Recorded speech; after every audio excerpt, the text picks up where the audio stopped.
In a small island developing nation like Saint Lucia, where you do not have mineral resources, the quality of your human resource base more than anything else will determine whether you thrive and the extent to which you can remain competitive in a very fiercely competitive global environment. The Philip JPA administration has been deliberately shaping policy to touch every demographic quadrant in the population, and one of the most important calls for one university graduate per household.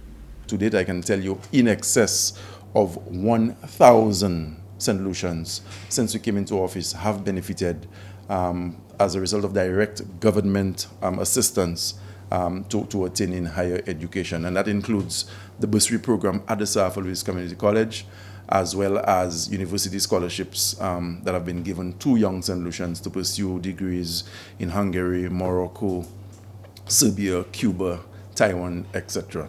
It is a daring policy that fights poverty, creates the possibility of generational wealth, and provides the growing economy with the skills it needs to meet its targets. As it stands now with Monroe College, we roll out 67 scholarships annually, 50 of which are first generation. And first generation speaks to individuals who are coming from households and families when nobody else in the family would have had access to university education. And we believe this is a very bold and progressive move on the part of the Philip JPA-led administration. In the past, young people would compete for a limited number of government scholarships. However, this new policy places emphasis on the financing of the education of those who qualify for university education and create a win-win situation where those who qualify but could not afford university could add to St. Lucia's professional skills bank without the baggage of mountains of debt. Very, very prominent in this policy position is the first generation scholarship program that we've entered into with Monroe College, where at least twice a year we have a cohort of 50 persons enrolling at Monroe College to pursue bachelor's degrees. Monroe College, now called Monroe University, has played a pivotal role in facilitating this educational and economic leap forward, but according to the minister, there are many more partners in the venture. You would have heard me mention Monroe College several times, but Monroe College is not the only higher educational institution with which we are forging that kind of partnership.